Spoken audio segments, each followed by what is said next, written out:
At the beginning, let me say that I have a very few axioms in my life that I adhere to, and two of them are the following: that I am completely always against communists and their authoritarian regimes. In the case of Nepal, and they were ratified by the Supreme Court, and the Supreme Court said that if the social media companies don't follow it, action should be taken. So the government has taken action. Follow it now. The Miss Oli, who's out here, let her say that she is against the Supreme Court order.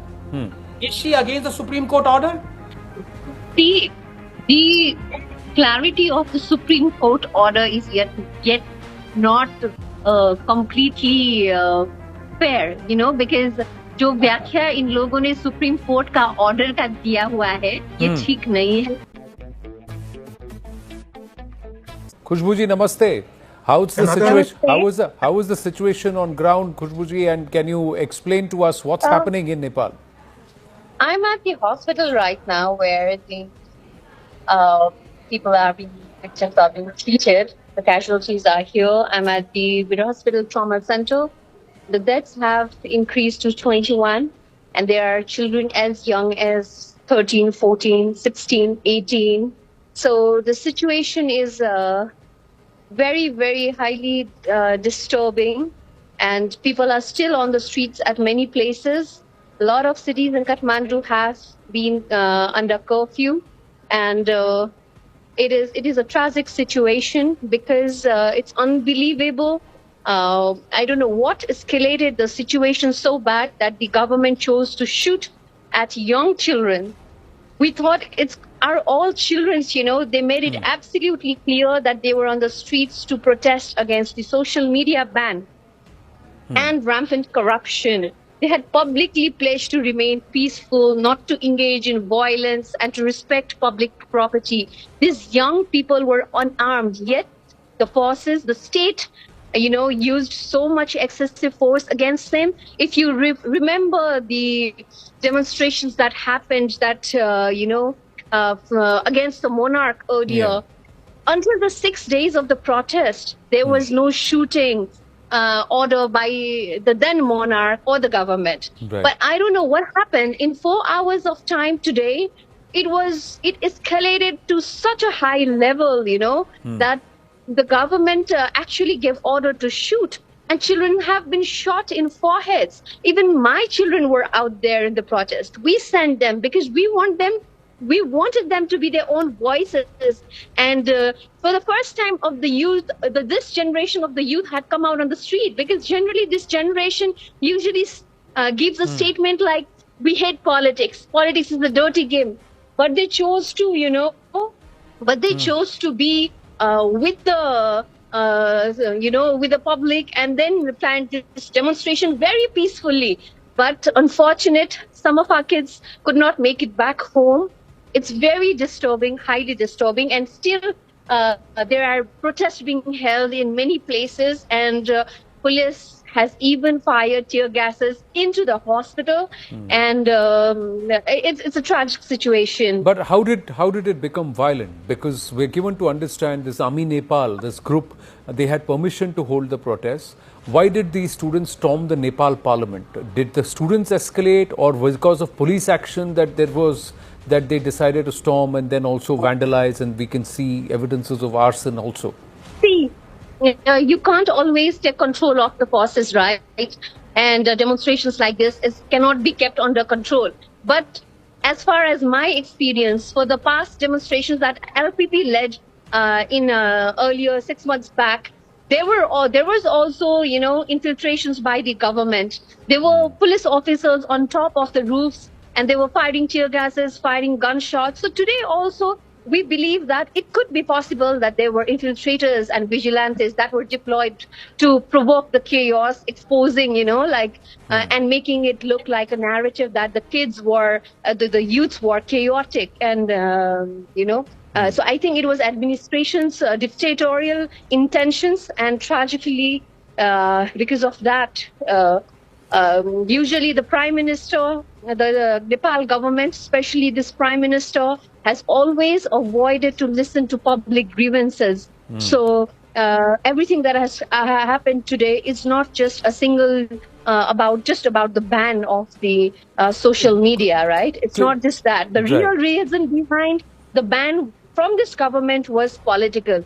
These leaders were fearing the political literacy and awareness that the social media was creating amongst the citizens, amongst the youth, amongst the elderly. So they wanted to control the negative, the narrative that was floating around, the corruptions that was being public, that was publicly shamed. So, they try to suppress any forms of criticisms or negative coverage about themselves. So, in short, if I say it was not about law or registration or anything, it was just about consolidating power, silencing the dissent, and But in that case, restricting the people's right to information. the influence of social media also.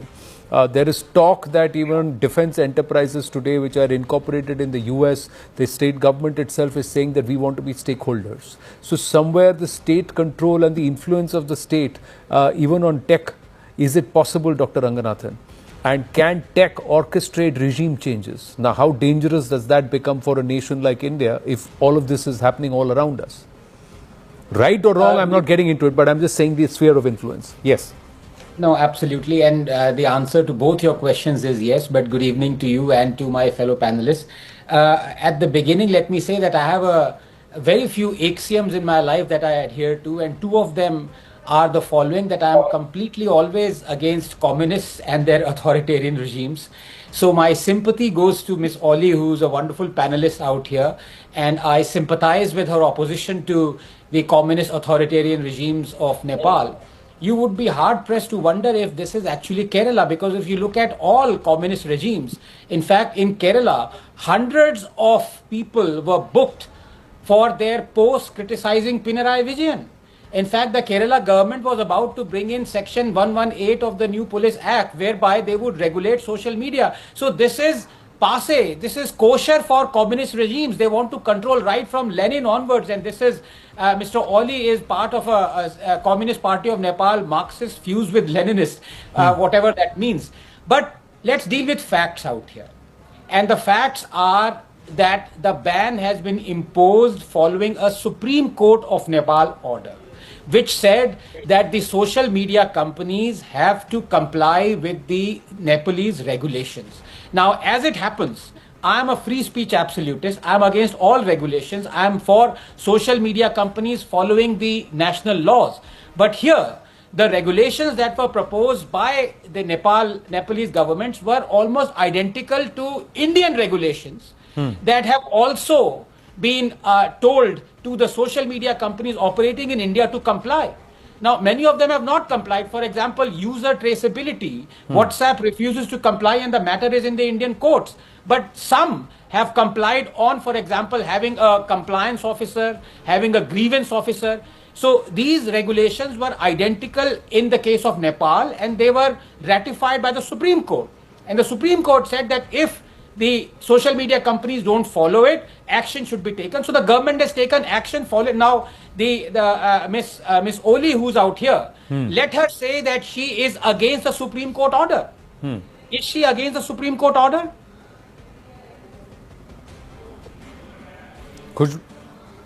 Khushbuji, can you hear me? Yeah. The question was to you. Are you against the Supreme Court order? I can't hear you. Can you repeat that for me, please? The Dr. Ranganathan is asking that the regulations and to regulate social media was a Supreme Court order. So are you against the Supreme Court order?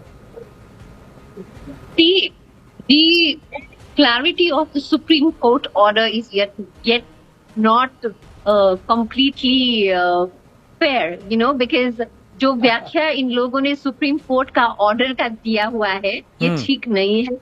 And I'm not saying that it's wrong to get the government to register, to get these companies to register here, or get them to ये जो सूचीकरण की बात बोल रहे हैं, I'm not against that. I'm saying that has to be happened.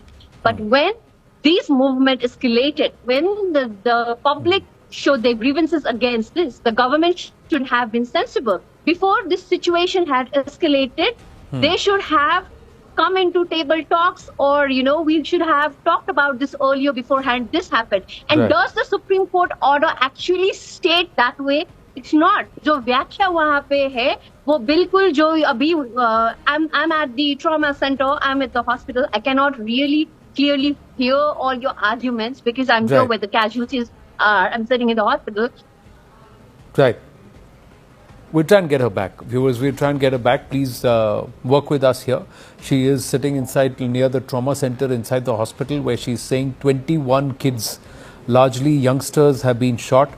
Some of them point blank on their foreheads, 13-year-old, 16-year-old, 18-year-olds amongst the casualty list. That is unfortunate and it's hurtful to the nation. Yes, Dr. Ranganathan, please complete, and then Ambassador Rajiv Tubra. Yeah.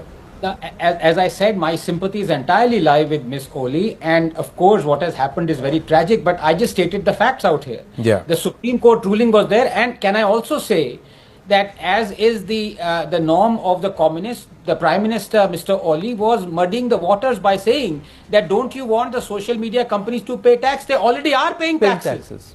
They are.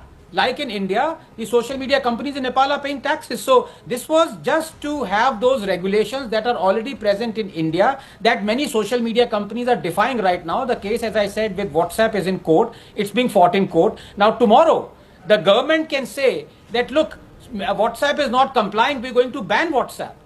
I don't know whether it's going to be a Supreme Court order that allows the government to ban WhatsApp. But if you don't comply with an order, and the order is ratified by the Supreme Court, I'm afraid it's not really government's fault. Yeah, but the other thing is that one has to appreciate this kind of a turnout across multiple cities cannot come just because social media is banned. Yeah, it's not banned indefinitely. It's only 1 day or 2 days that it's been banned. Had it been banned for a month, 2 months, and then it would have really affected livelihoods, as people are saying, or connectivity, as people are saying, then there was some merit. But there is some merit, Ambassador Rajiv Dogra, and what General Pandey is pointing out too, that this has to be organized. It cannot be organic. It was not organic in Bangladesh. It was not organic in Sri Lanka, and we learned that post facto. It was not organic in Islamabad or Pakistan either.